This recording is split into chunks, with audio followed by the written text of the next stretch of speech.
Je vous propose que nous démarrions. Je pense que c'est pas mal si on démarre à l'heure. Écoutez, bonjour à tous. Merci d'être présents. On est très heureux de partager avec vous ce webinaire qui est dédié, dans le cadre de l'étude des nouveaux modèles économiques de la mode, dédié aux entreprises de création.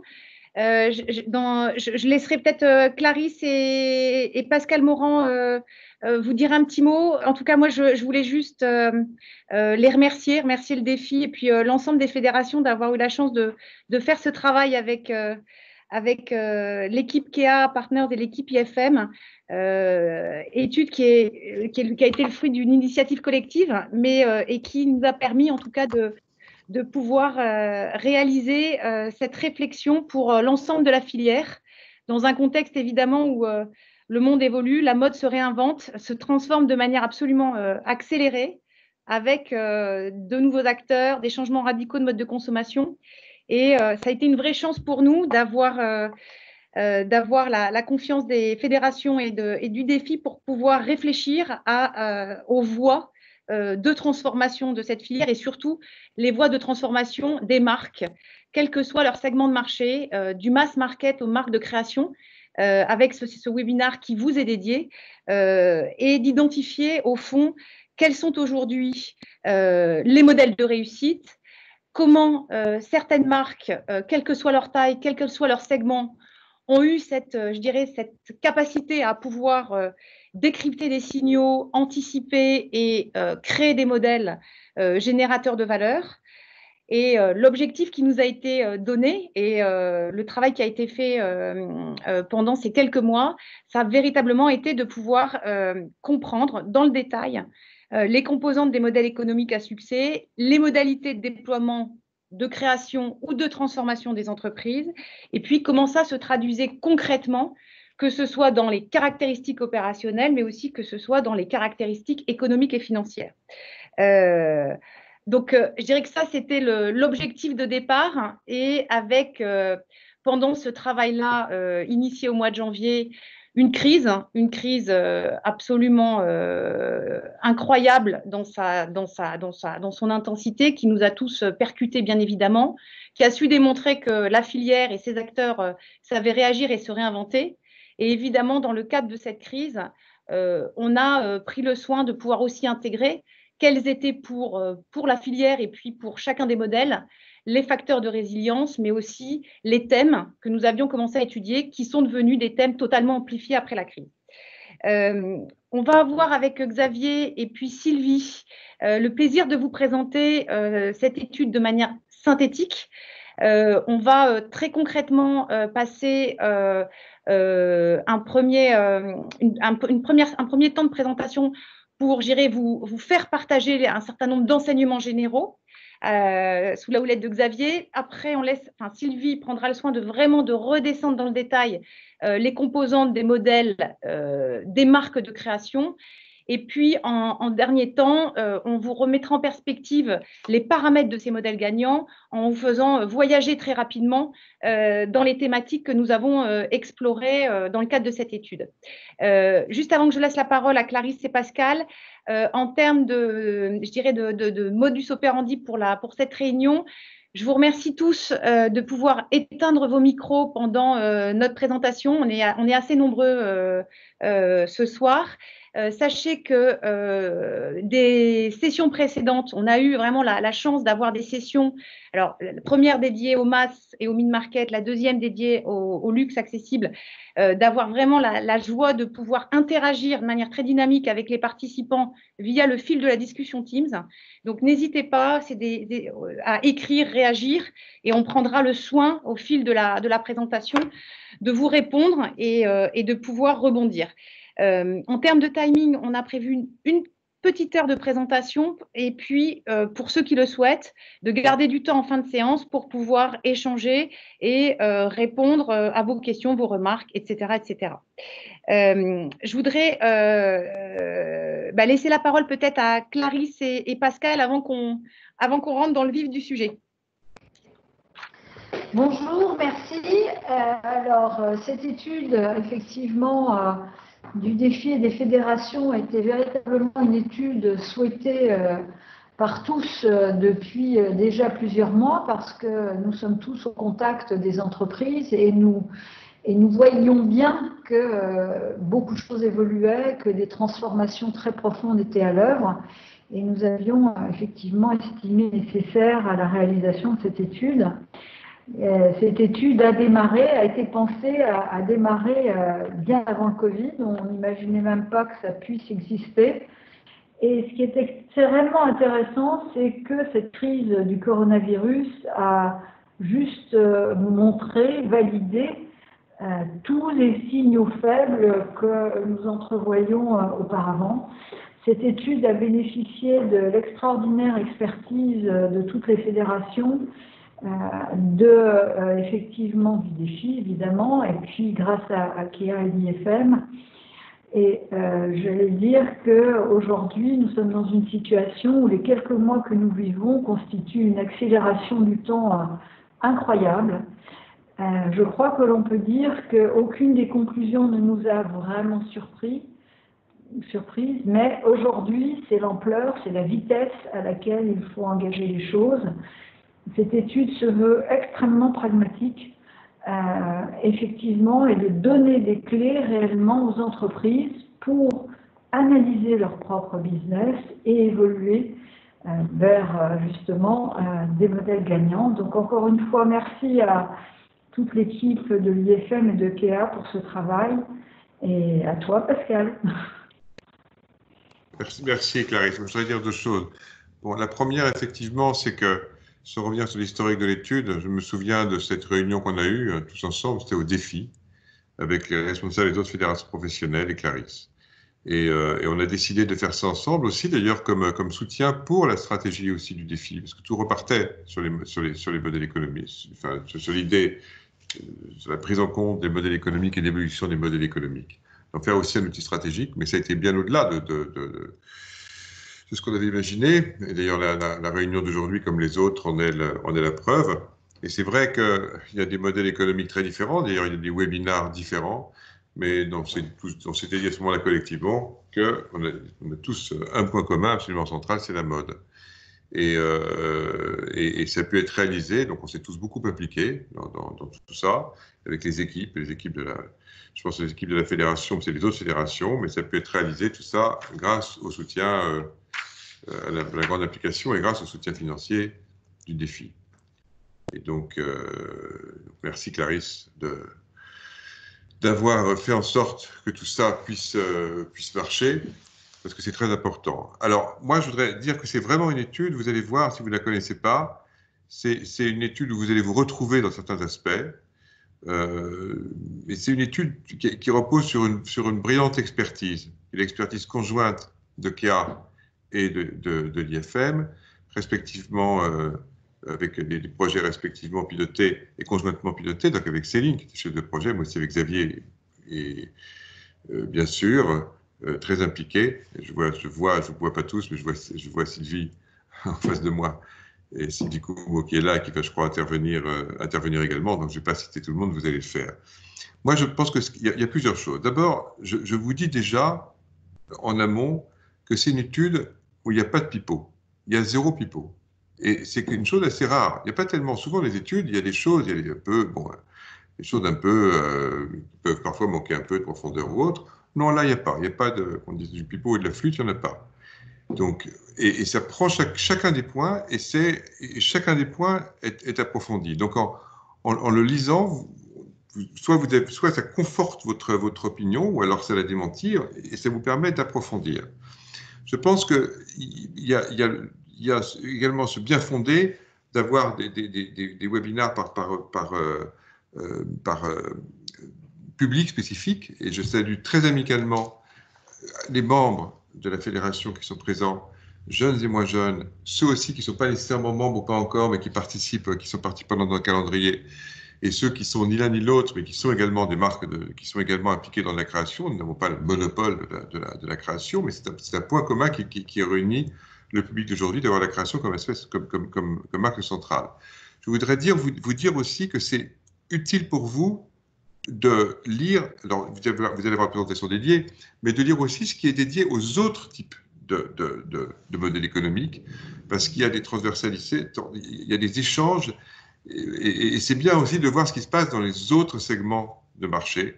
C'est pas parce qu'on a une marque de création extrêmement pointue que pour autant c'est pas très intéressant de savoir ce qui se passe dans la fast fashion, et aussi bien qu'IA que l'IFM, dans leur métier, dans l'identité même, en savent quelque chose, que ça fait partie des axes permanents, je dirais, de vos valeurs partagées. Voilà. Et la dernière chose que je voudrais dire, c'est que pour le suivi de l'étude, nous, on a été, moi, je suis sérieusement impliqué, vraiment beaucoup, également Serge Carrera, également Guillaume Robic, enfin, je ne vais pas citer toute l'équipe, ou Frédéric Galigné, et beaucoup, Christelle Caginicolo aussi. Et Christelle Caginicolo est assurée, Christelle assure le suivi de l'étude et de la mise en œuvre de ses conclusions, et éventuellement avec vous, individuellement ou plus collectivement, le fait de pouvoir creuser, approfondir tel ou tel aspect.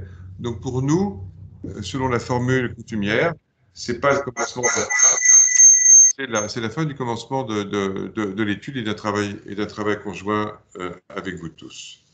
Et donc je vous souhaite un appétissant et un plaisant moment qui va commencer à l'instant même, puisque je m'arrête de parler. Je crois que c'est Céline qui reprend la parole, vous saviez, je ne sais pas. On rentre vite en matière, juste pour compléter ce que vient d'évoquer Pascal. En termes de méthode, donc le rapport, concrètement, il est structuré en deux parties. Une partie dédiée aux paramètres et une autre partie dédiée à la caractérisation des modèles.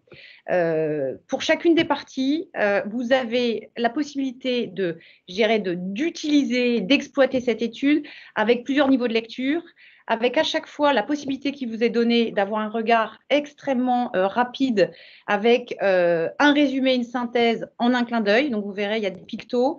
Et puis, surtout, dans ce souci de l'opérationnalisation, vous verrez aussi que dans chacune des parties, on a vraiment souhaité vous apporter des illustrations, des retours d'expérience, mais également des outils de nature opérationnelle avec des exemples d'outils de grille qui ont déjà été utilisés, opérationnalisés par des marques. Ça, c'est vraiment important, c'est que ça peut être une étude ça peut être une lecture de vacances, 130 pages, c'est un roman court, mais mais nous, ce qu'on veut surtout, c'est que ça soit un outil sur lequel vous puissiez moduler et puis exploiter au fil de vos sujets, au fil de vos envies. Méthodologiquement, c'est important. D'abord, un grand merci. Un grand merci à tous ceux qui ont pu contribuer parce que c'est vrai que le contenu, il est aussi le fruit de regards de dirigeants, puisque le premier point d'entrée de cette étude, c'est une quarantaine d'entretiens qu'on a pu faire avec l'ensemble des parties prenantes, avec un choix volontaire de pouvoir balayer l'ensemble des segments de marché, des marques de toute taille et surtout à des étapes très distinctes de leur développement pour justement pouvoir appréhender la vision de chacun des dirigeants au stade de leur développement et puis de travailler les mises en perspective.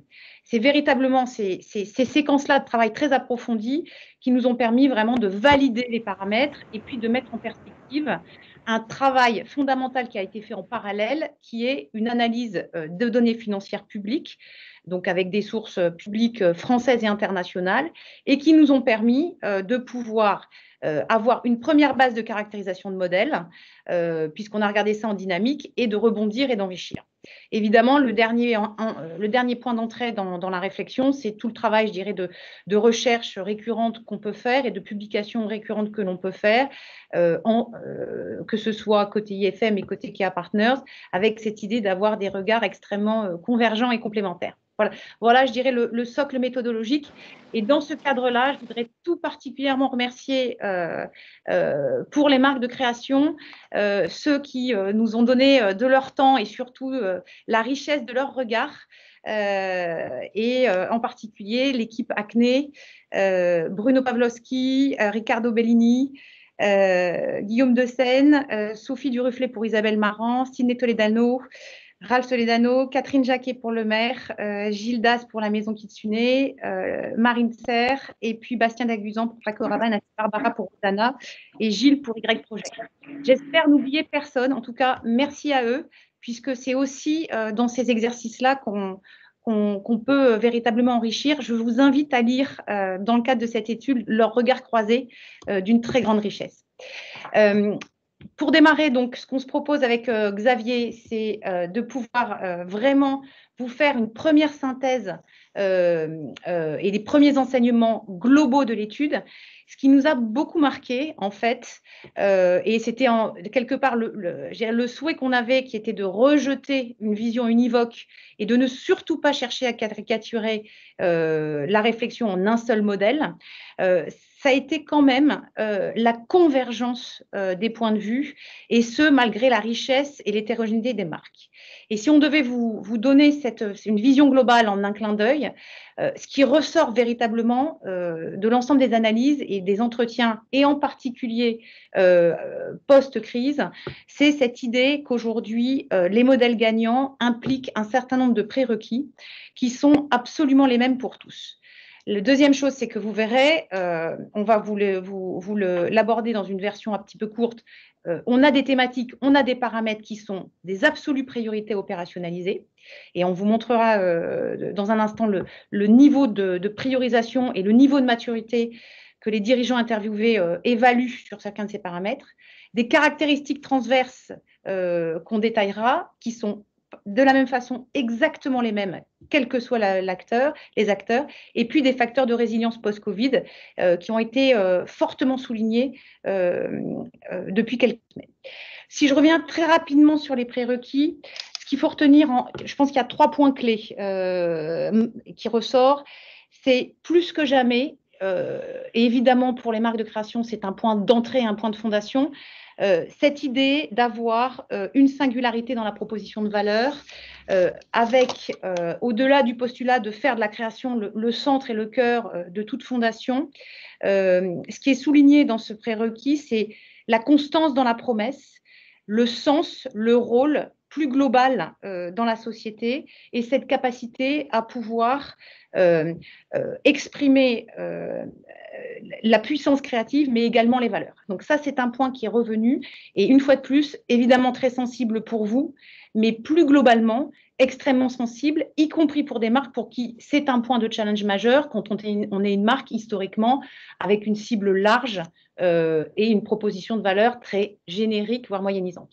Le corollaire de ça, c'est d'une part un enjeu de clarification très fort de la cible client, avec cette idée et notamment de pouvoir aller au-delà de la cible, mais de pouvoir rentrer non plus dans une animation, mais dans une véritable relation client pour créer un nouveau dialogue avec les clients, et en particulier un dialogue entre une marque qui doit être une marque globale et des clients qui restent résolument locaux. Donc, cette clarté de la cible, cette façon de réinventer la relation est identifiée aujourd'hui par un certain nombre d'acteurs comme un prérequis. Et pour le coup, c'est un élément qui s'est absolument catalysé pendant la crise. Et ce qu'on a pu noter et comprendre, c'est que les marques qui ont eu la plus grande résilience, voire même des inflexions positives pendant cette période, sont notamment les marques qui ont réussi à activer ce dialogue dans des géographies et dans des supports extrêmement variés, au-delà, je dirais, des réseaux sociaux.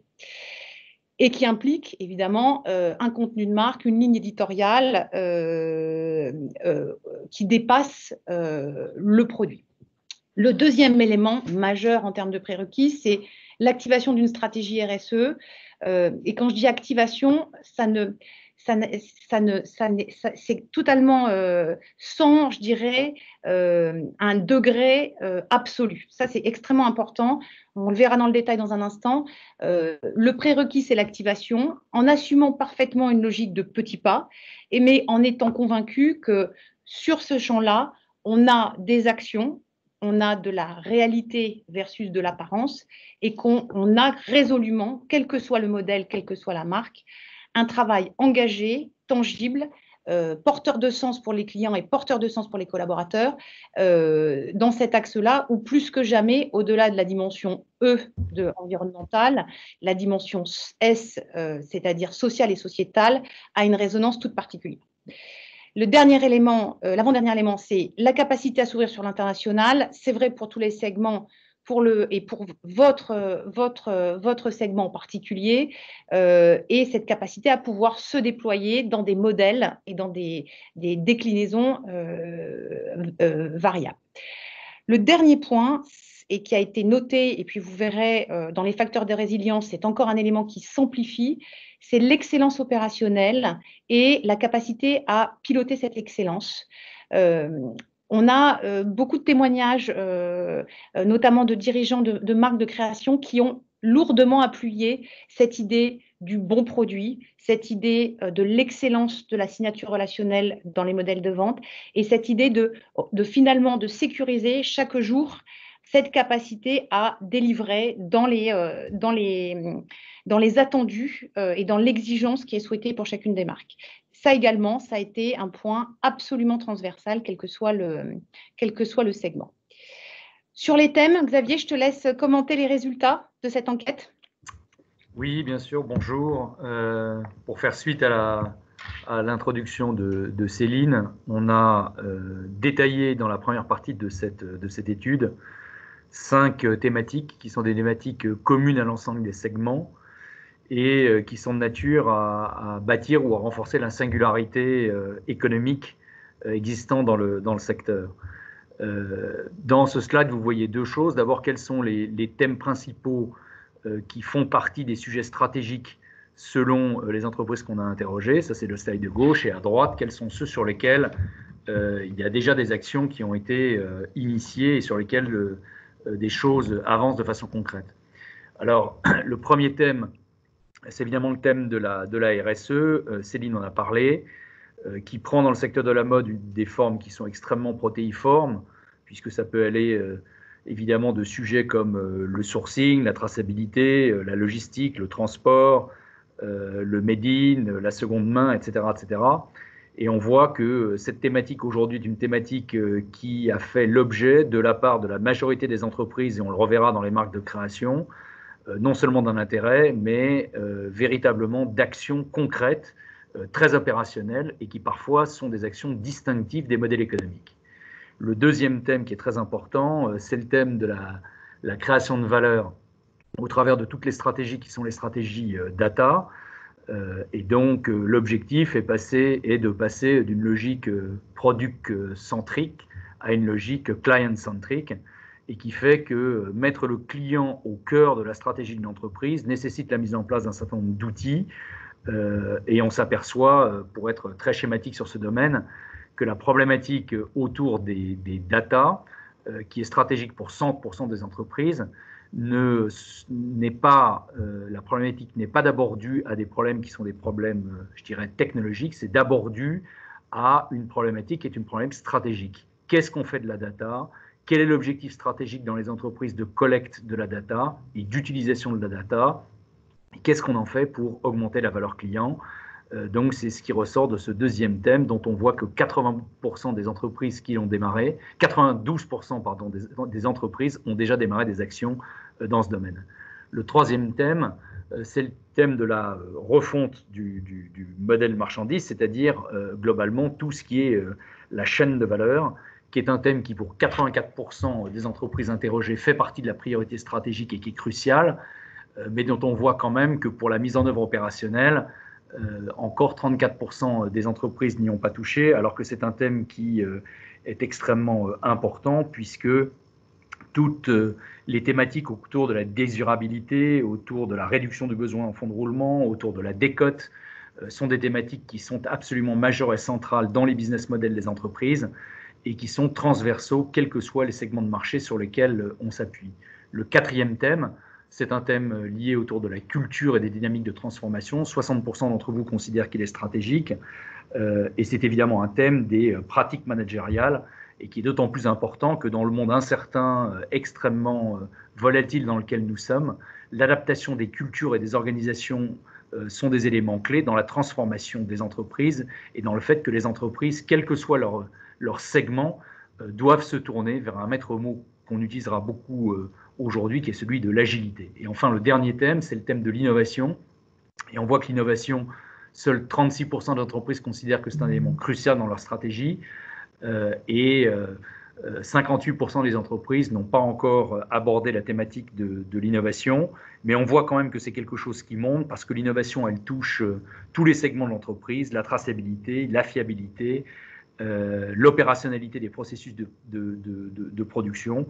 Bref, aujourd'hui, avec l'évolution de la technologie, l'apparition de nouvelles briques technologiques, on pense que c'est un élément stratégique qui va devenir de plus en plus opérationnel et de plus en plus distinctif. Donc on voit bien les 5 thèmes majeurs qui sont les thèmes transversaux et qui s'appliquent à tous les segments de marché, dont évidemment les marques de création auxquelles vous appartenez.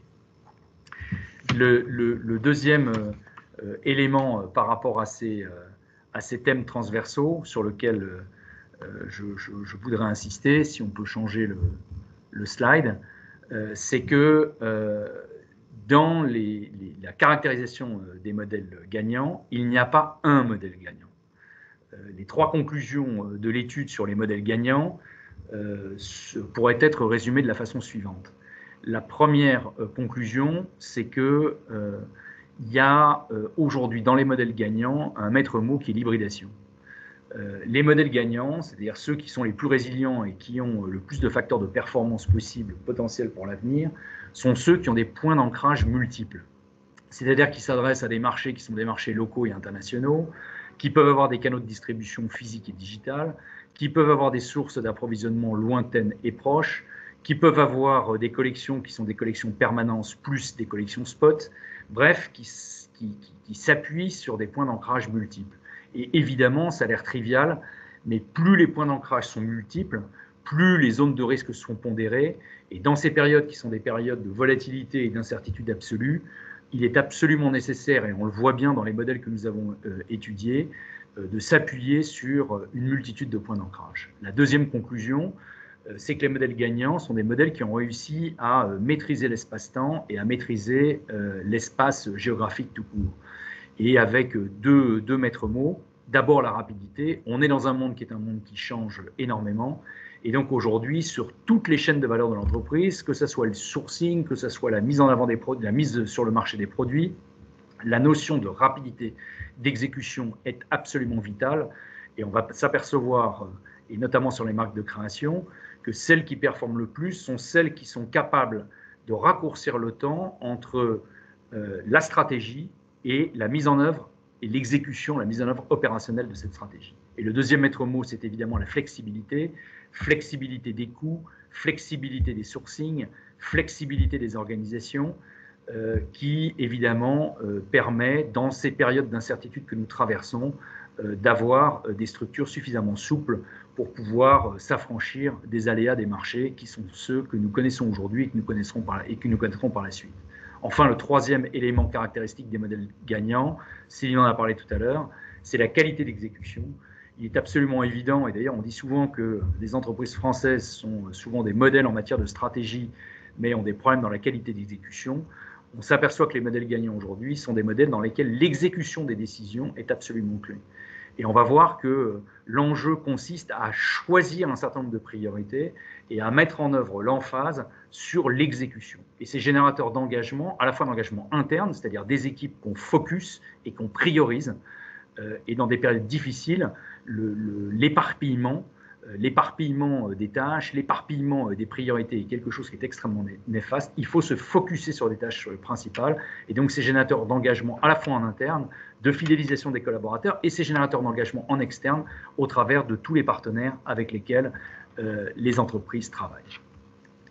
Troisième point que je voulais aborder avec vous, c'est que, comme il a été souligné par Clarisse et par les intervenants Pascal et par Céline, évidemment, entre le début et la fin de cette étude, il y a eu la crise du Covid.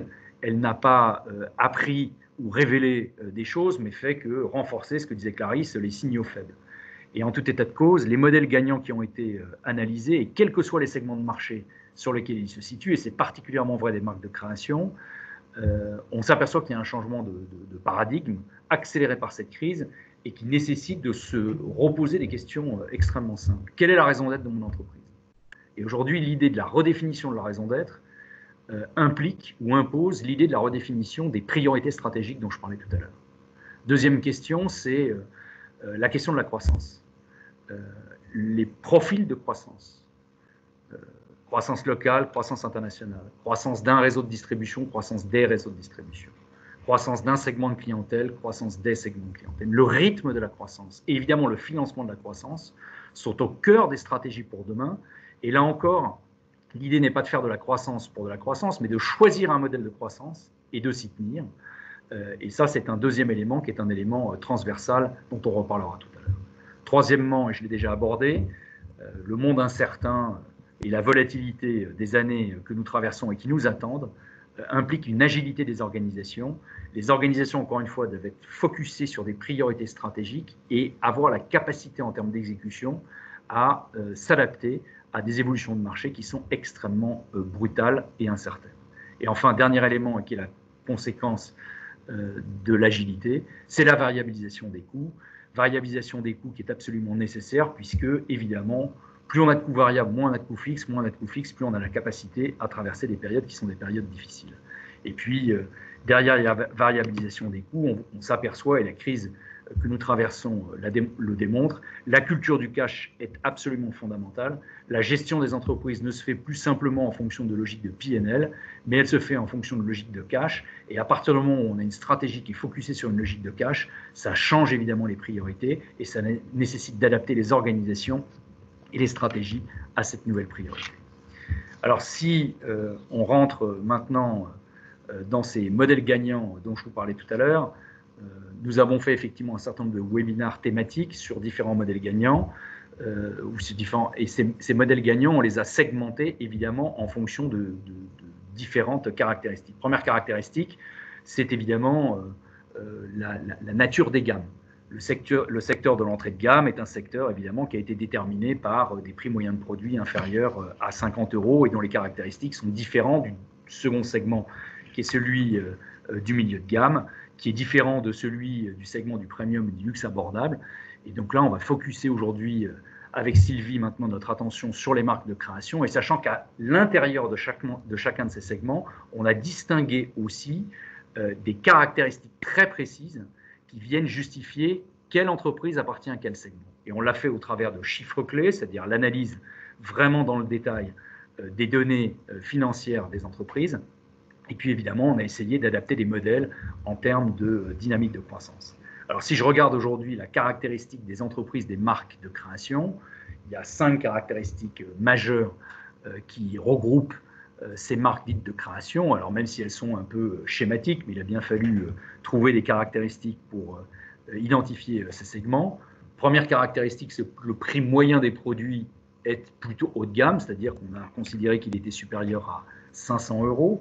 La deuxième caractéristique, c'est l'identité stylistique qui est très forte, c'est-à-dire qu'évidemment, ces modèles sont des modèles qui sont basés sur une proposition créative, qui est une proposition créative qui fait l'identité, la spécificité des marques, et qui fait que les marques s'expriment d'abord au travers d'un produit créatif et d'une offre créative extrêmement forte. Troisième caractéristique qui découle de la seconde, c'est l'unicité des modèles créés. Et évidemment, les marques dites de création affirment leur créativité et l'inventivité de leurs modèles au travers de défilés, au travers de showrooms et au travers de tout ce que notamment la Fédération de la mode propose comme expression de l'unicité des modèles. Quatrième élément, c'est qu'évidemment, il y a souvent un couple ou en tous les cas une dissociation des fonctions de direction artistique et de directeur général, même si cette dissociation, on le verra, peut-être qu'au moment de la création des entreprises, il y a un directeur artistique ou alors il y a un créateur, et puis au fur et à mesure de l'évolution et de la complexité du management, il y a dissociation des fonctions entre le rôle artistique et le rôle managérial. Et le dernier élément caractéristique des marques de création, c'est la forte présence internationale. Et on s'aperçoit que les marques de création ont dès le départ une visée qui est une visée internationale, ce qui veut dire une distribution, une stratégie de distribution internationale, et donc une clientèle internationale, ce qui est un élément extrêmement fort de la caractérisation de ces marques de création. Alors pour rentrer dans le détail de ces marques, je laisse la parole à Sylvie de l'IFM qui a beaucoup travaillé sur ce segment et qui va vous en donner les principales conclusions.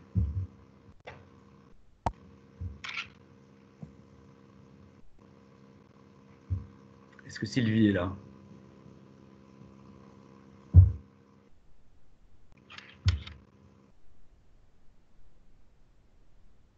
Sylvie, je ne sais pas si elle nous entend, ou si elle nous entend, il ne faut pas qu'elle se mette en mute.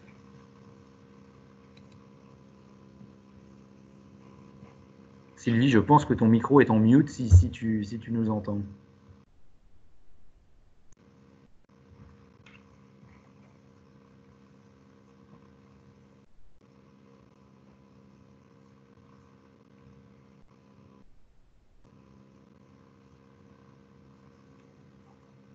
On va lui laisser. Elle est là, elle arrive. Elle va 2 secondes.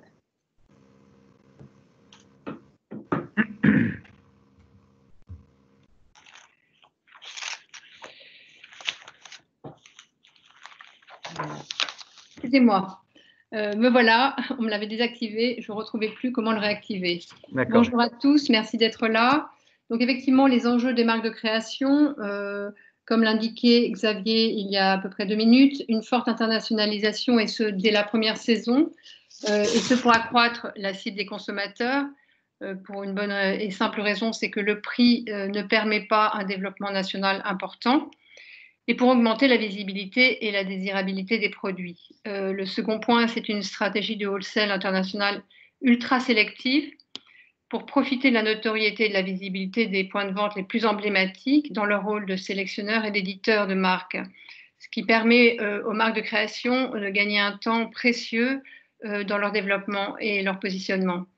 Cette stratégie permet également une approche frugale des dépenses marketing qui sont axées principalement sur le défilé et les réseaux sociaux en 2 temporalités, avec un défilé qui est un temps de communication long et dont la présence dans le calendrier parisien est un processus de légitimation internationale vraiment très important, et les réseaux sociaux qui est un temps de communication court. Enfin, au fil de leur développement commercial, une meilleure maîtrise de leur marge grâce à un double effet lié à une hausse des quantités et une meilleure utilisation des matières. Ainsi, on a des markups qui évoluent au cours du temps entre 3 et 7 et un taux de surstock qui évolue entre 30 et 15% du chiffre d'affaires. Si on peut passer à la slide suivante, s'il vous plaît. Voilà, en fait, on a les marques de création les plus performantes qui ont une croissance absolument exponentielle, avec un chiffre d'affaires qui peut atteindre 3 millions en 4 ans, puis 15 en 8 ans, et enfin une quarantaine au bout de 15 ans pour les plus performants d'entre eux. Parallèlement, l'EBITDA se situe sur les premières années à l'équilibre ou légèrement négatif. En général, ce n'est pas très négatif puisque les moyens ne le permettent pas. La deuxième période, qui est entre 6 et 15 millions, connaît un EBITDA de l'ordre de 10%. Et enfin, de 20 à 40 millions, on se retrouve avec un EBITDA de l'ordre de 17%. Effectivement, on a une croissance bien plus forte que sur les autres segments que nous avons étudiés précédemment. Donc, si on regarde un petit peu les différents modèles que nous avons étudiés, nous en avons étudié 3 qui ont été catégorisés selon leur chiffre d'affaires. Le premier d'entre eux est constitué par les marques dont le chiffre d'affaires est compris entre 2 et 5 millions, qui correspond à des développements comme Greg Green, Cocher ou Etudes Studio. Donc les enjeux à ce stade, même si effectivement on va reprendre à chaque fois tout ce sujet de l'internationalisation et du wholesale. Donc effectivement, à ce stade, la stratégie commerciale est basée sur un wholesale ultra sélectif qui va représenter entre 80 et 100% du chiffre d'affaires. Ce wholesale va se faire au travers de wholesalers offline ou online, et qui effectivement a le corollaire de sous-traiter la connaissance fine du client final, mais permet une maîtrise des coûts absolument fondamentale, puisque la société ne produit que ce qui est commandé, et donc évite d'avoir des risques de stock importants. Par ailleurs, le choix de ces points de vente ultra sélectifs permet de positionner la marque au niveau où elles le souhaitent. On considère qu'il y a à peu près 200 à 300 points de vente de A', comme nous appelons entre A et A', et qui, avec une croissance assez importante des e-tailers sur les dernières années, donc comme Farfetch, comme MyTheresa, Net-à-Porter ou Matches Fashion. Parallèlement, le positionnement prix implique un chiffre d'affaires international compris entre 60 et 90% en raison de l'étroitesse du marché national, comme je l'ai évoqué précédemment. Si on regarde au niveau de l'international, il y a une importance des marchés asiatiques qui est majeure, avec le Japon qui a perdu un petit peu au profit de la Corée et bien entendu de la Chine. Si on prend un exemple, celui de Marine Serre, son chiffre est principalement constitué de wholesalers à l'international et quasiment rien en France. Le deuxième point, c'est le développement du digital comme vecteur marketing avec une importance des réseaux sociaux dans la création d'une communauté et notamment d'Instagram avec le champion national qui est Jacques Mus. Et si on regarde des marques beaucoup plus petites comme Botter ou Ludovic de Saint-Cernin, Botter a 42 000 followers et Ludovic de Saint-Cernin 97 000 versus 2,6 millions pour Jacques Mus. Mais ce sont des communautés relativement importantes sur lesquelles les marques s'appuient, et notamment dans les périodes difficiles, pour pouvoir transformer leur modèle et l'hybrider vers du e-shop et du commerce online. Enfin, des sources de financement spécifiques et un ciblage des investissements. Nous avons une conjonction de 3 éléments rendant le problème du financement absolument crucial. Des marges relativement faibles, de 40 à 55%, en raison d'une absence de taille critique pour mieux négocier les coûts matières et production et respecter les minima de production. Ensuite, une masse salariale qui oscille entre 12 et 35% selon les sociétés, qui est relativement importante, et ce malgré des salaires faibles, des équipes qui sont souvent tout à fait polyvalentes. Et pour la plupart, pour les sociétés les plus performantes, une attraction de valeurs gratuites qui sont des mentors ou des experts qui vont accompagner la marque sans être rémunérés. Et enfin, des dépenses marketing qui sont liées principalement à la création de contenus digitaux, les bureaux de presse et les défilés. Et donc, tous ces coûts, effectivement, doivent permettre d'être financés. Alors, ce financement se fait par de la love money, des business angels et des contrats de style externe qui sont vraiment importants dans les premières années de développement des marques. Ainsi, Christelle Cochet du label Cochet est également directrice artistique de la maison Le Marié, les maisons d'art de Chanel.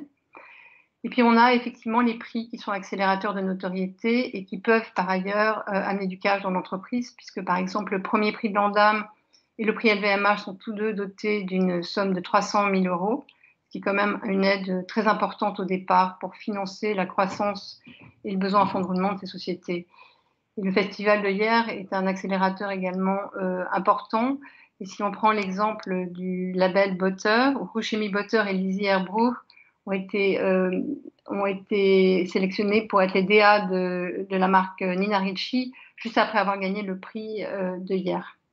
Donc, si on passe ensuite aux marques comprises entre 5 et 20 millions.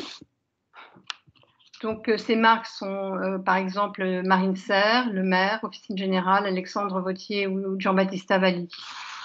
Donc là, leurs enjeux sont encore une fois liés à l'internationalisation et au wholesale, donc avec une poursuite du développement du canal wholesale qui va être compris entre 60 et 90% du chiffre d'affaires, avec une baisse au profit de l'e-shop et du retail, avec une maximisation de la couverture des hotspots mondiaux et une hausse du nombre de portes et du budget moyen qui permet une croissance relativement forte du chiffre d'affaires.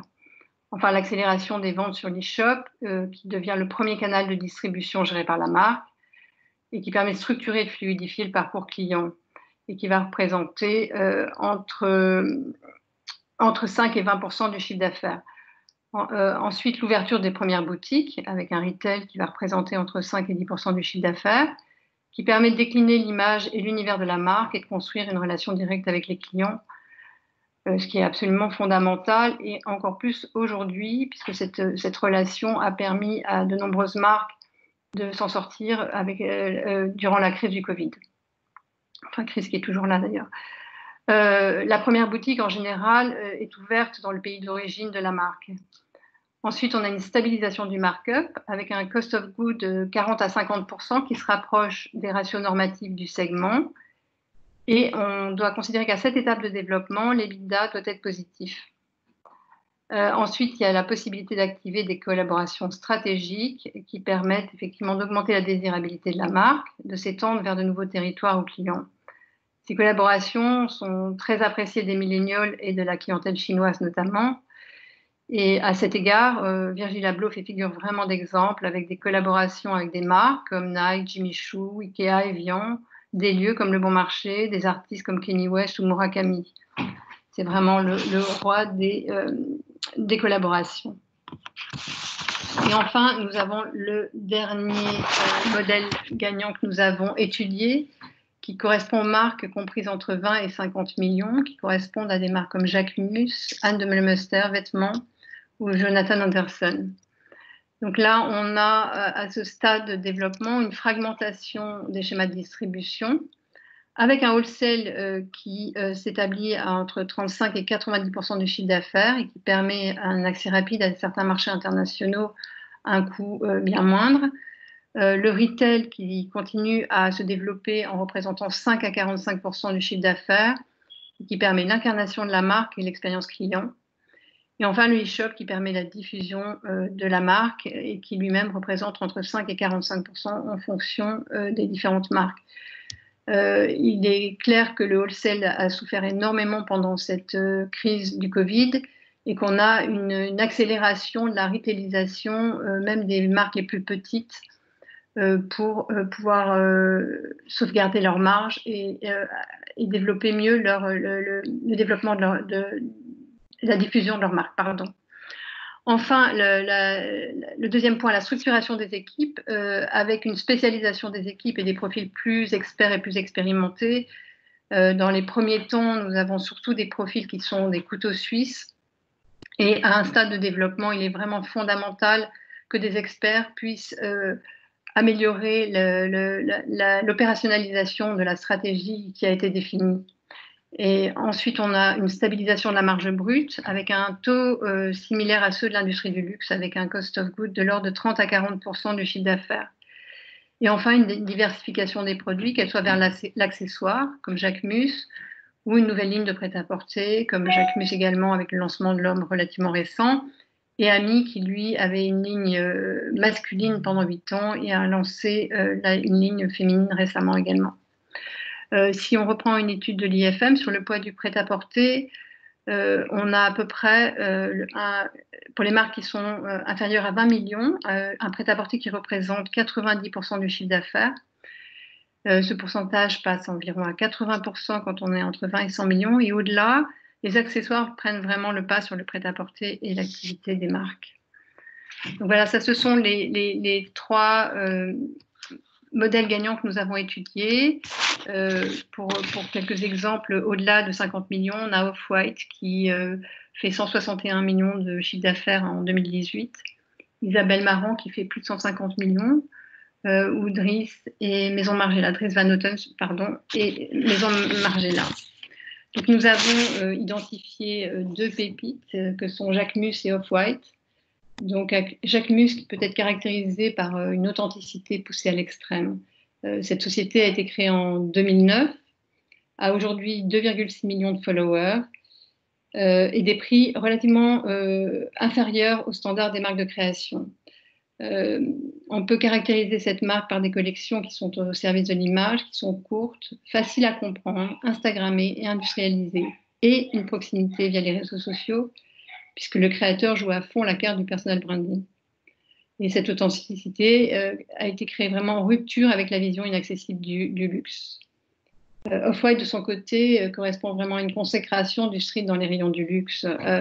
Cette société créée en 2013 et qui a une croissance absolument incroyable et colossale, puisqu'on voyait tout à l'heure qu'elle faisait 161 millions en 2018, a aujourd'hui plus de 10 millions de followers et selon le classement Lyst, est la marque la plus populaire devant Gucci et Balenciaga.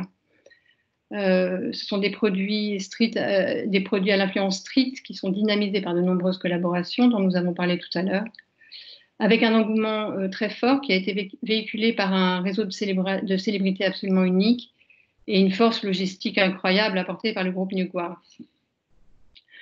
Donc voilà, nous avons un petit peu un panorama assez rapide de la description des différents segments, des différents modèles de ce segment.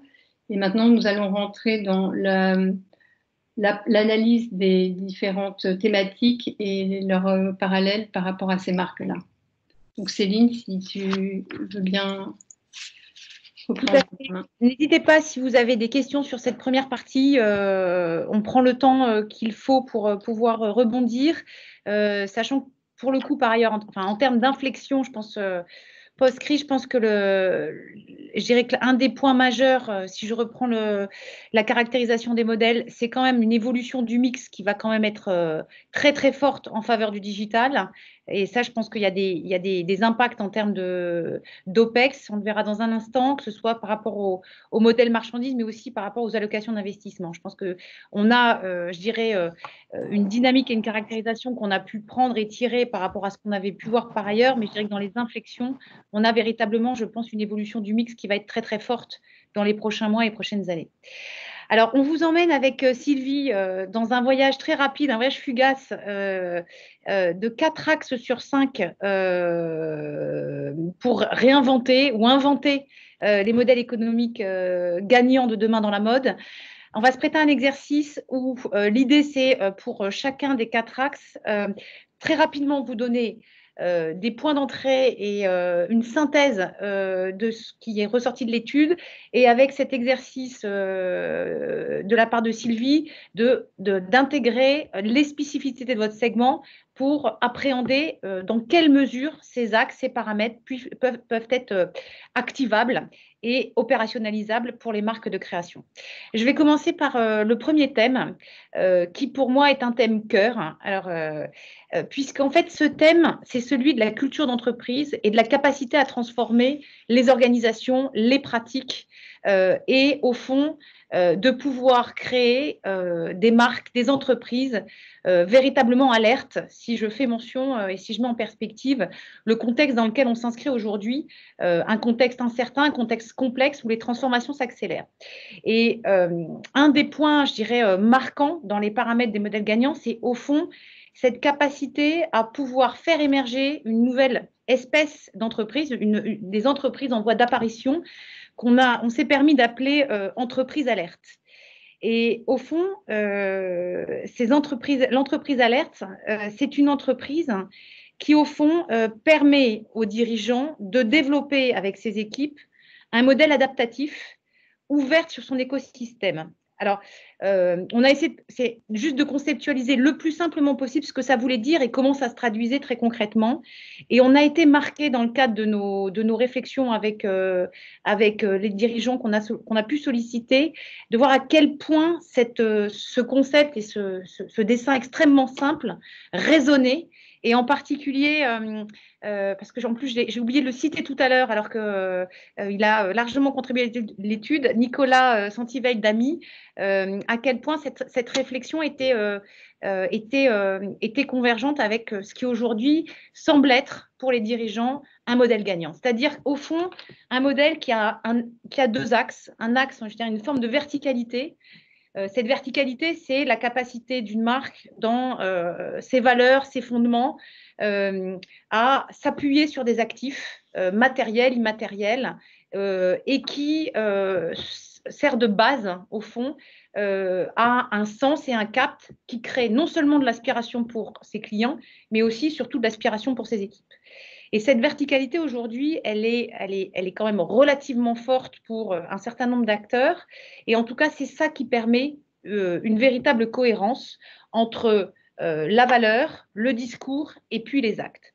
Et puis, on s'aperçoit qu'aujourd'hui, les principales difficultés, ce n'est pas tant la définition stratégique ou la définition d'une intention, c'est véritablement l'opérationnalisation, et une opérationnalisation où tous les paramètres bougent en permanence et où on est de toute façon sous énormes contraintes de temps, de moyens, qu'ils soient financiers ou humains. Et je dirais que l'entreprise alerte, elle a cette puissance de pouvoir associer ce quoi, cette verticalité, avec ce comment. Et ce comment, c'est au fond la manière d'agir et la manière d'une part de pouvoir être en capacité de capter des signaux faibles et donc d'être anticipatrice, et en même temps de pouvoir déployer en permanence des nouveaux modes d'action et de pouvoir travailler son agilité. Alors, le mot agile est véritablement un mot valise très à la mode depuis quelques mois. Il n'empêche qu'on a pu voir pendant cette crise en particulier la capacité de certaines marques, et je reprends les éléments de Sylvie tout à l'heure, cette capacité à pouvoir avoir pu switcher du wholesale au online en quelques semaines, d'avoir pu se redéployer sur un certain nombre de marchés, d'avoir pu se recaler par rapport à des engagements et des structures de collection, etc., etc.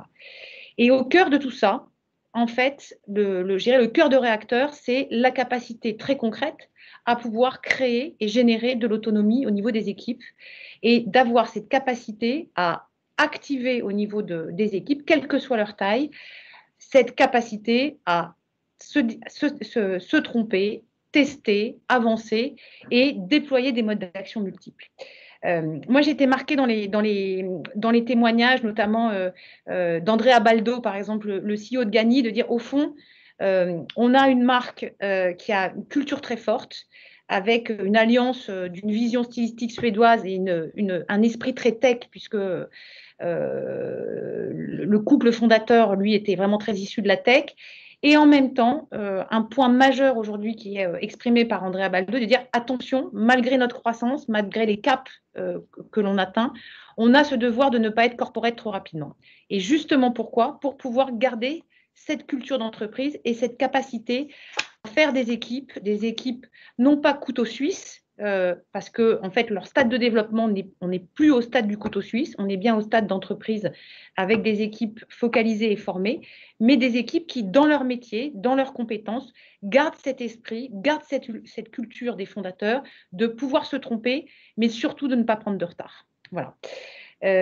Vous verrez dans l'étude, avant de laisser la parole à Sylvie, que par rapport à ce champ de réflexion, je dirais, autour des notions de culture et de management, on vous a mis quelques outils extrêmement simples qui permettent notamment, par exemple, de bien identifier qu'est-ce que ça veut dire activer ou transformer ou infléchir certains éléments culturels, et puis surtout, comment mesurer l'agilité de votre organisation.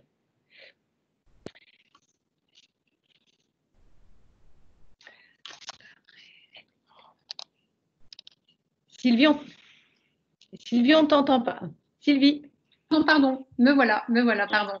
Les marques de création peuvent développer une autonomie, une agilité par l'accès au financement, puisqu'effectivement, on doit être plus dans une culture du cash. Donc ça, c'est vraiment un point fondamental, le financement de la croissance. Donc qu'il soit par des banques, par des investisseurs ou par des moyens ou des contrats externes. Une structuration de l'entreprise et une professionnalisation des équipes, ça c'est effectivement fondamental. Et avec un équilibre des pouvoirs entre création et management, avec le management qui devient absolument clé dans l'exécution de la stratégie. Et ça, Xavier en faisait mention tout à l'heure. Il est fondamental à un moment donné que le créateur ou le directeur artistique soit accompagné pour pouvoir mettre en œuvre sa stratégie de façon agile, le plus possible. Si on reprend une citation de Sidney Toledano, le président-directeur général de LVMH Fashion Group, pour lui et pour les marques de création, la priorité est de définir l'équation création, commerce, client, pour la rendre singulière et authentique. Et c'est effectivement cette équation qu'il faut trouver en restant le plus agile possible, avec un fil rouge, mais en sachant s'adapter à toutes les transformations nécessaires en fonction des crises qu'on peut traverser.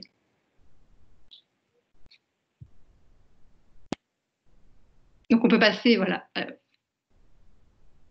Le deuxième thème, le deuxième axe dans le cadre de l'étude est dédié aux mutations des chaînes de valeur. Alors, c'est pas mon thème cœur, c'est le thème le plus important. Je ne vous cache pas qu'à la vue des résultats, si je reprends les résultats présentés par Xavier tout à l'heure, en fait, j'ai été presque déçue, au fond, de se dire qu'au fond, 40% seulement des dirigeants déclaraient être bien avancés sur ce point. puisque, évidemment, si les points d'entrée des modèles économiques gagnants restent pour tous et pour vous en particulier, la créativité, la singularité des collections, pour nous, véritablement, cette question du modèle marchandise, elle est véritablement au cœur de la refondation ou de la fondation d'un modèle gagnant.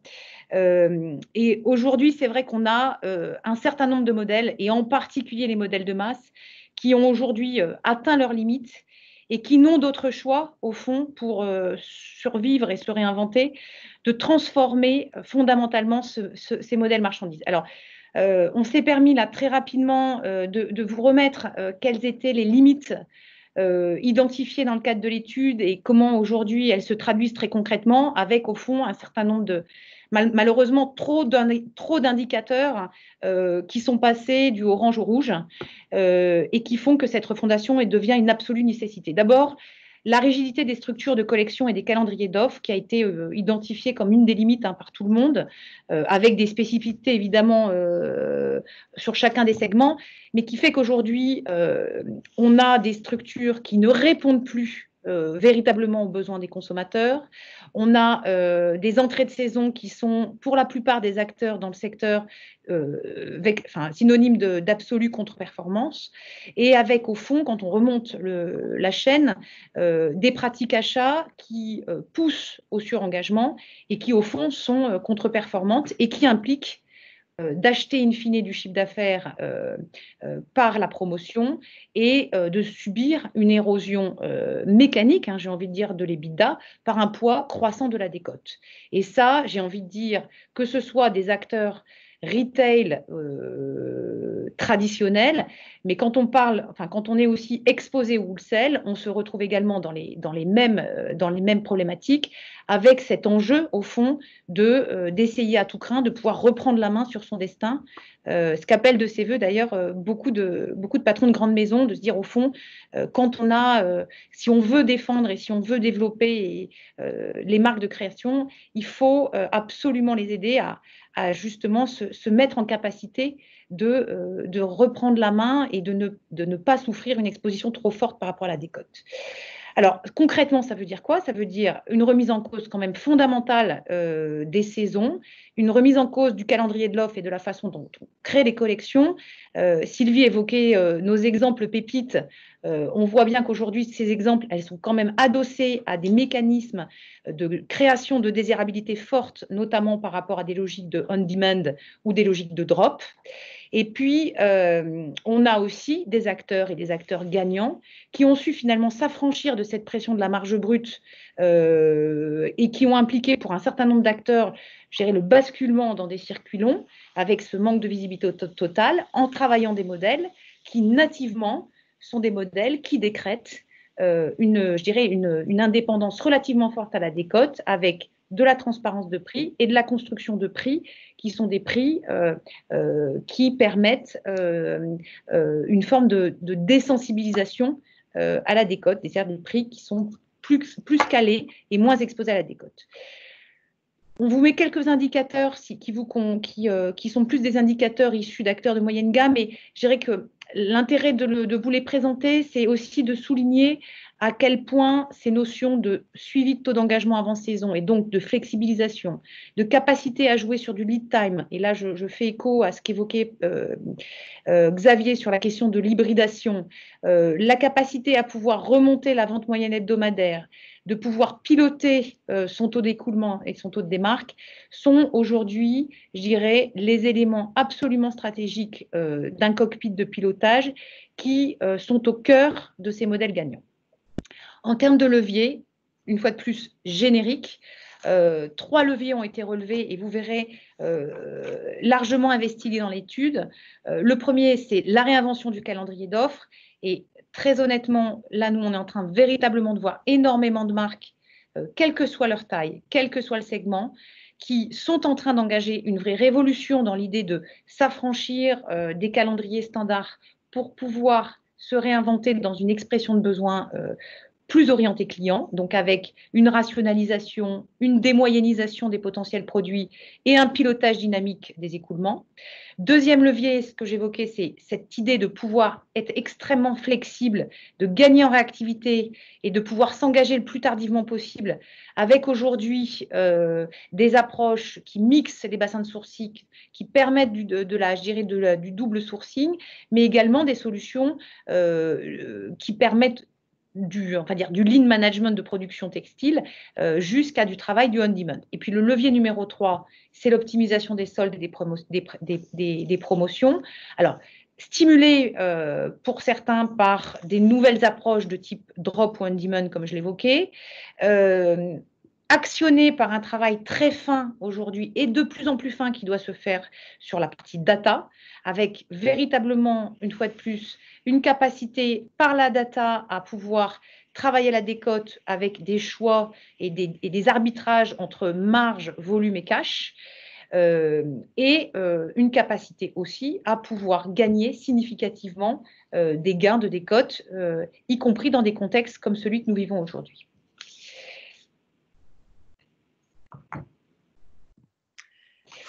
Si on essaie d'appliquer ces règles au modèle de création, qui effectivement sont concernés au même titre que les autres segments, en fait, la chose particulière de ces modèles de ces marques de création, c'est que ce sont des marques qui sont des modèles push par nature et qui jouent sur le calendrier de l'offre autrement, en proposant par exemple des précollections, des capsules, qui vont effectivement permettre de réduire le BFR et améliorer le taux de revente. L'élargissement de l'offre et les collaborations qui vont permettre de gagner en flexibilité et en réactivité sont également fondamentales, puisqu'effectivement, la problématique de ces modèles qui sont basés sur du wholesale de façon assez prépondérante ont un besoin de fonds de roulement colossal, qui est compliqué à financer en plus par ailleurs. Et si on reprend une citation de Bruno Pavlovski, le président mode de Chanel, le problème numéro 1 des petites marques est l'exposition des marques systématiques des wholesalers au détriment de la marge et de la marque surtout, et qu'effectivement l'hybridation et donc la digitalisation et le développement du e-shop permettent en partie d'y remédier. Donc là aussi, on se retrouve avec la nécessité d'une hybridation plus forte et plus rapide qu'auparavant pour contrecarrer la situation des wholesalers et le fait qu'il y ait des marques systématiques auprès des wholesalers est de plus en plus tôt.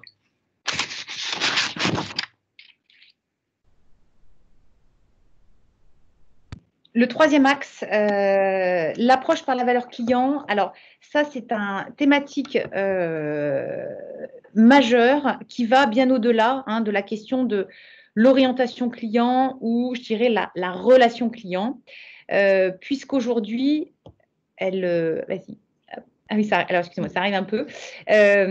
Aujourd'hui, on a ce sujet qui est considéré comme une priorité stratégique et qui en même temps, c'est seulement 12% des dirigeants interrogés qui considèrent qu'ils sont ils ont suffisamment mis en œuvre des moyens dans ce domaine. Donc on voit bien que on a l'identification d'un enjeu majeur et en même temps un niveau de maturité qui est évalué, auto-évalué comme relativement faible. Alors, qu'est-ce que ça veut dire concrètement? Alors, l'enjeu majeur, pourquoi? Parce que elle est essentielle pour recruter, fidéliser, maximiser la contribution économique et puis surtout rentabiliser les dépenses marketing. Elle montre évidemment la capacité d'une marque à recruter, mais elle devient aussi surtout, et ça c'est très très important, un des principaux indicateurs des investisseurs pour évaluer une marque et pour évaluer une marque gagnante. Ça c'est un point fondamental qui a été identifié notamment dans les échanges qu'on a pu avoir aussi avec certains acteurs du financement du secteur et puis des acteurs de fonds d'investissement, c'est que l'évaluation d'un actif, c'est évidemment l'évaluation de la marque dans sa notoriété, dans son niveau de désirabilité qui aujourd'hui se mesure très facilement, l'évaluation de sa qualité, de sa puissance et de son potentiel économique, mais aujourd'hui également, l'un des axes, c'est l'évaluation de la valeur client. Et cette valeur client, elle est évidemment adossée à une exploitation de la data et une capacité surtout à pouvoir piloter opérationnellement cette data client pour pouvoir nourrir des décisions que ce soit sur l'offre, nourrir des décisions sur la façon d'activer un certain nombre d'opérations et surtout de mesurer le ROI. On va en parler dans un instant. Alors, évidemment, ce sont des sujets qui sont et des modèles qui sont inspirés de modèles D2C, direct to consumer, dont le cœur du réacteur et les fondamentaux, c'est d'abord et avant tout l'exploitation de la data.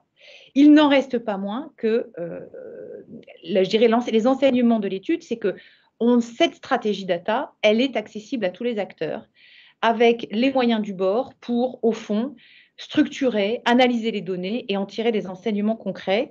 On le voit bien, il y a quelques marques emblématiques qui ont su, alors que ce soit via les réseaux sociaux, nourrir des premières bases de données extrêmement simples pour pouvoir co-construire, co-créer en intégrant les attentes clients, mais également personnaliser la relation pour assurer des taux de conversion absolument phénoménaux. On vous a mis quelques exemples dans l'étude. Et puis surtout, être capable d'absolument optimiser des coûts d'acquisition qui sont aujourd'hui devenus totalement inflationnistes, puisque pour vous donner un petit exemple, coût d'acquisition digitaux, c'est à peu près 20% de croissance par an depuis 2017. Le coût de la pub en ligne, c'est une croissance de 12% de 2017 à 2019. Donc, je dirais que dans cette idée aussi, pour remettre en perspective les analyses de modèles partagées par Sylvie tout à l'heure, de pouvoir à un moment dans les stades de développement faire des choix, cibler les investissements pour quand même tenir des niveaux d'OPEX par rapport à des chiffres d'affaires qui sont quand même encore en construction. Cette approche par la data client nous semble un formidable booster. On vous a mis, donc Sylvie, je te laisse peut-être rentrer dans le détail sur des cas d'application et puis des éléments, on va dire, de déclinaison pour les marques de création qui t'ont semblé importantes. Oui. Donc pour les marques de création, effectivement, fédérer la communication via Instagram a permis de constituer une première base de données importante pour la plupart d'entre eux. Et si effectivement il n'y a pas une utilisation de la data de façon très, je dirais, technique et avec des outils très très performants, en revanche, la création de cette communauté qui est très forte pour ces marques de création est vraiment la base, je dirais, de la réalisation et de la réussite de leur e-shop, puisqu'effectivement, grâce à leur communauté importante, on a un développement du e-commerce assez naturel. Et en plus, à côté de ça, une utilisation des influenceurs qui va renforcer cette data et cette valeur client. Donc, c'est effectivement la communauté, grâce aux réseaux sociaux, qui est je dirais, le premier fondement pour créer une base de données importante pour ces marques de création.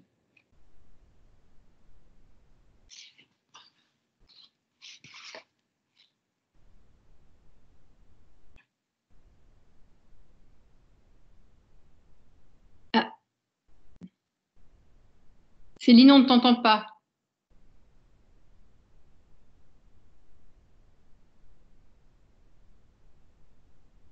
Non. Céline, tu es en mute. Céline? Là, c'est bon. Excusez-moi, j'ai un mute. J'ai eu un mute sauvage. Je ne sais pas qui. Donc, excusez-moi. Également, toujours pour se mettre dans une logique de pragmatisme, on vous donne quelques indicateurs. Vous verrez, c'est détaillé dans l'étude. Au fond, c'est de se dire, pour démarrer cette approche et cette approche par la valeur client, par quoi on commence et comment on s'y prend et concrètement, qu'est-ce qui est activable rapidement.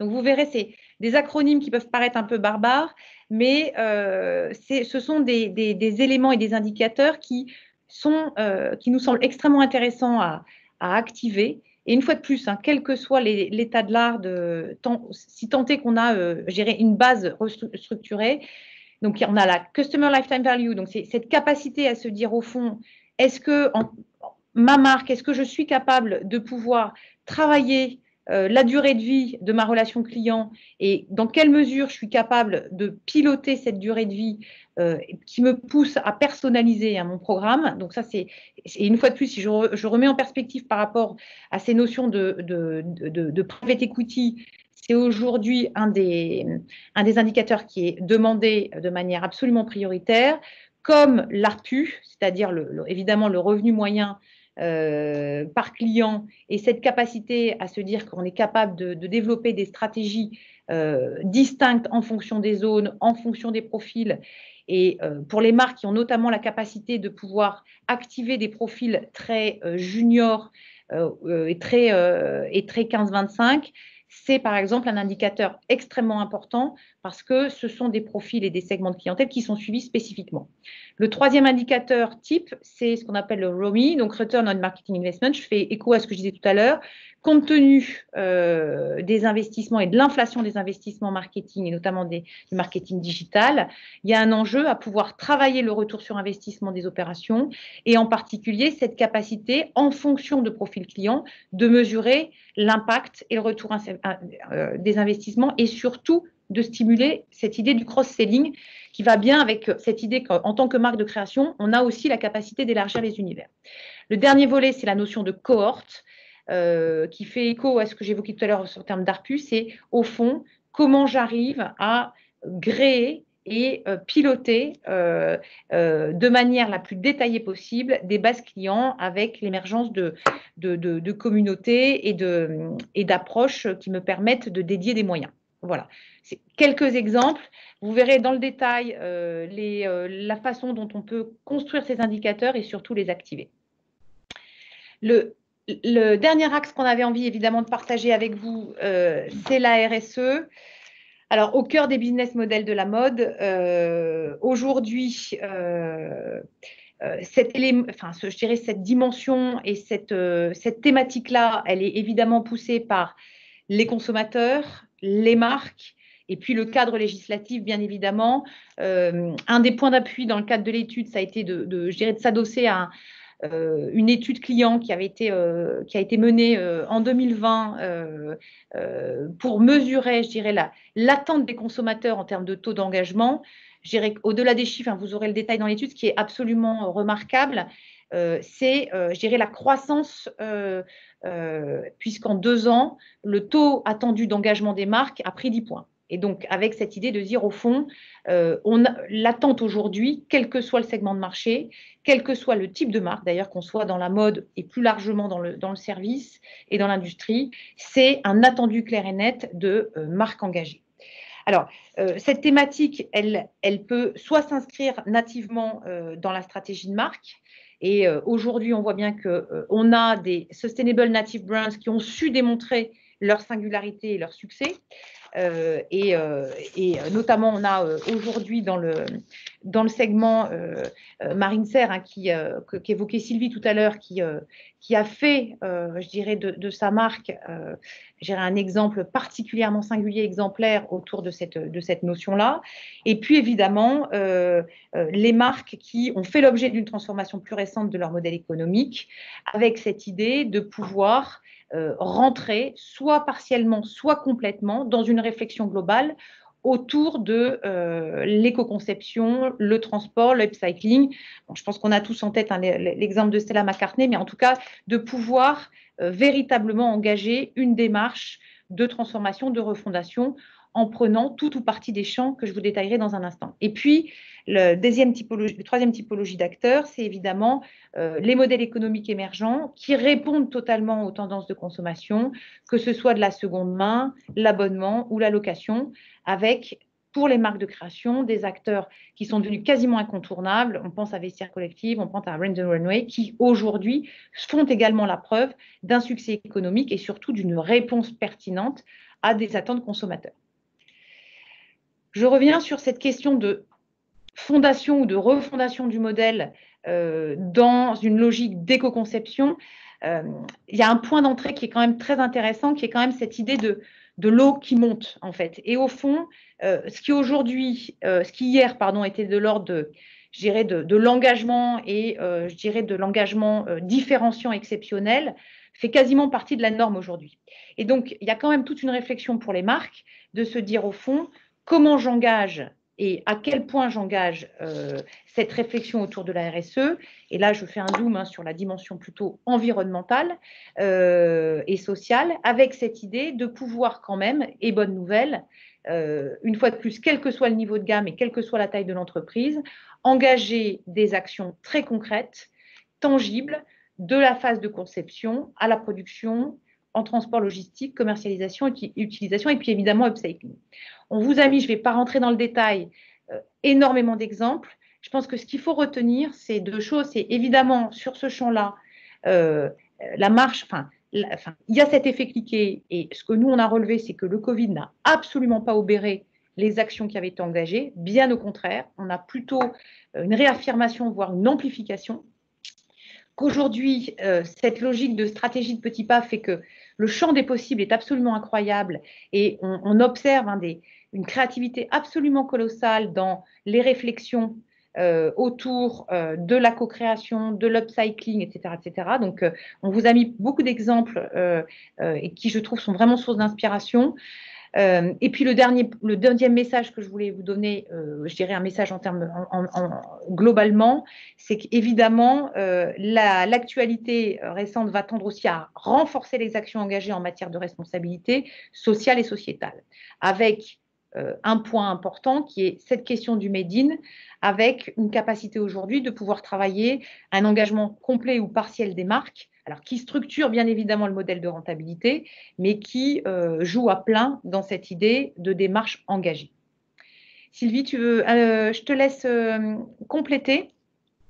Oui, donc en fait, pour les marques de création qui doivent, comme les autres segments, présenter une proposition RSE absolument singulière, on remarque que la plupart d'entre elles vont s'appuyer de façon assez naturelle sur le Made in, qui lui-même est relié à la préservation des savoir-faire, puisqu'effectivement, certains savoir-faire n'étant plus présents en France, ce n'est pas forcément du Made in France qui sera intéressant, mais c'est le pays pour lequel nous aurons la préservation et le savoir-faire particulier nécessaire à la réalisation de tel ou tel produit.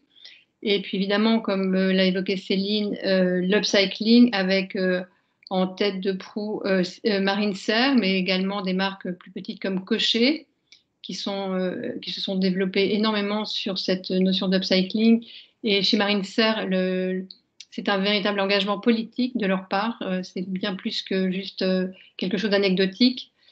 Et effectivement, on a un intérêt important pour la location et la seconde main, même si ce sont des sujets qui sont encore l'objet de réflexion et pas forcément aboutis chez une partie de ces marques. Et notamment, je pense à Isabelle Marant ou Paco Rabanne, qui effectivement se posent la question et de la location et de la seconde main. Voilà pour les caractéristiques des marques de création sur ces problèmes RSE à ce stade.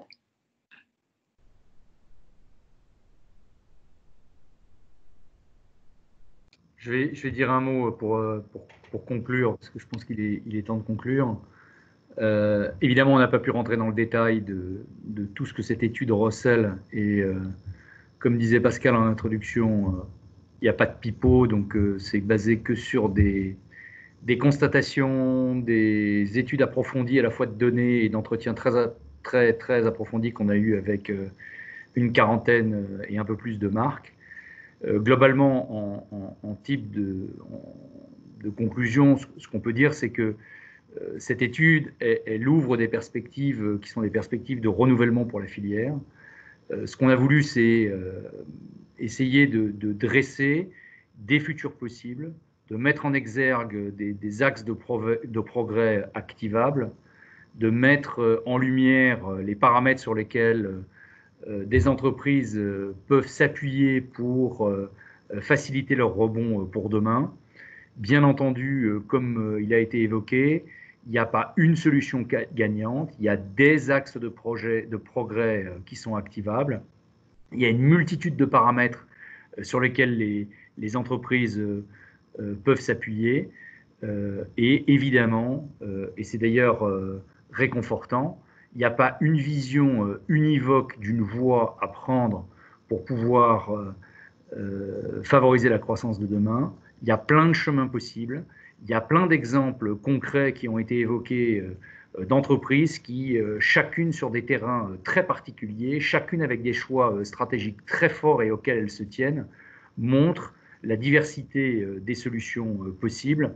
Et puis le dernier élément, et là encore, je crois que c'est réconfortant pour nous tous, c'est que la dimension humaine, non seulement la dimension humaine par la créativité, mais la dimension humaine par le management, par la dimension collective, la capacité à mobiliser les équipes sur des choix stratégiques forts, est un élément absolument clé, absolument déterminant, et que c'est probablement cette capacité humaine, individuelle et collective à être agile, à être focus, à être appuyé sur des fondamentaux extrêmement forts et solide qui permettra, chacun dans sa voie, de trouver les voies et moyens de rebondir et de trouver la croissance pour demain. Donc, je vous invite à aller dans le détail de cette étude. Peut-être que, comme le disait Céline en introduction, c'est un formidable livre de chevet pour les jours de vacances. En tous les cas, vous ne perdrez pas votre temps et je suis certain que vous y apprendrez énormément de choses. On vous indique et on vous invite, si vous le souhaitez, aux prochaines séances, invitation que vous pouvez aussi partager avec vos équipes. Donc, 9 septembre, où on passera donc de la caractérisation des modèles à un peu plus de deep dive sur les thématiques. Donc, 9 septembre, Zoom sur culture, modèle marchandise, RSE.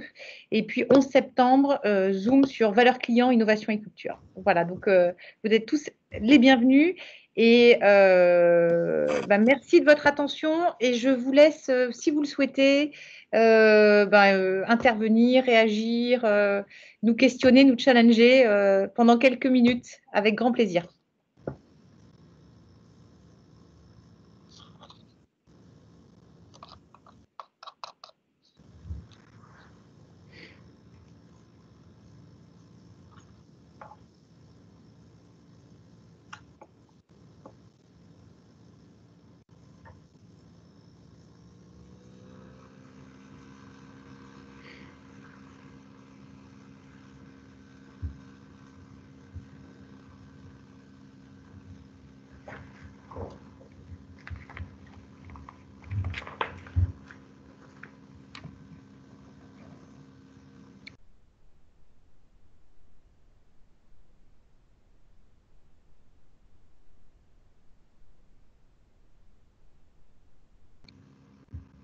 Bon, visiblement, on a été très clair. Oui, on attend 19 h par principe et puis on vous salue tous avec beaucoup de gentillesse. Et ben voilà. Merci à tous et au revoir, à très bientôt. À bientôt. Merci, au revoir.